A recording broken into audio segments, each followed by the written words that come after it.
आजपासून मी रोज स्वतःला वाढदिवसाच्या हार्दिक शुभेच्छा बोलणार आहे. पण का?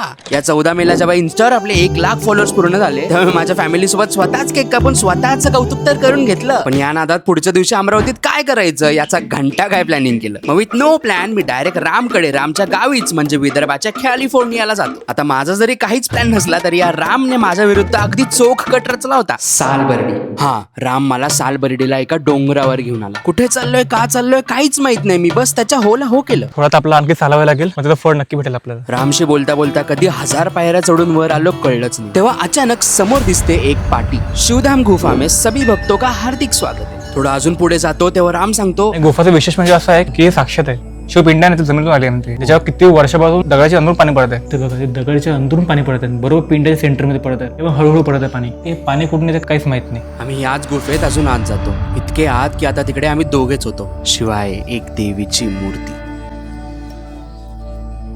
भगवान कौन होता है? भगवान ना होता तो आप कहाँ से बनते थे? फिर मैं कौन हूँ? कर्म कहत कबीरा सुनबे साधू यहाँ पद है निर्वाण.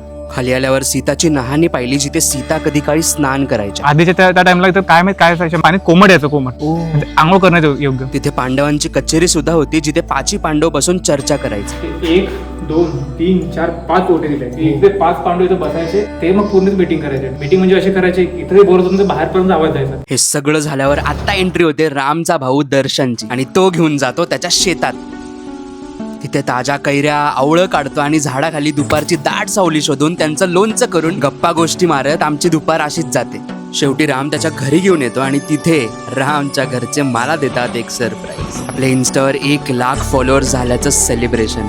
माहित नाही का, पण या दिवशी जेव्हा मी मागे वळून बघतो ना तेव्हा वाटतं हा दिवस माझ्या वाढदिवसापेक्षा कमी नव्हता. कारण हे सगळं एका नॉर्मल दिवशी घडलं होतं. काय होईल जर रोज आपण गेलेल्या दिवसाकडे एकदा मागे वळून पाहिजे. कारण जर काहीच प्लॅन नसतानाही एखादा दिवस वाढदिवसासारखा वाटू शकतो, तर कदाचित साधा दिवस सुद्धा खास वाटायला लागेल आपल्याला. मग तुम्ही सुद्धा स्वतःला न चुकता म्हणाल वाढदिवसाच्या हार्दिक शुभेच्छा.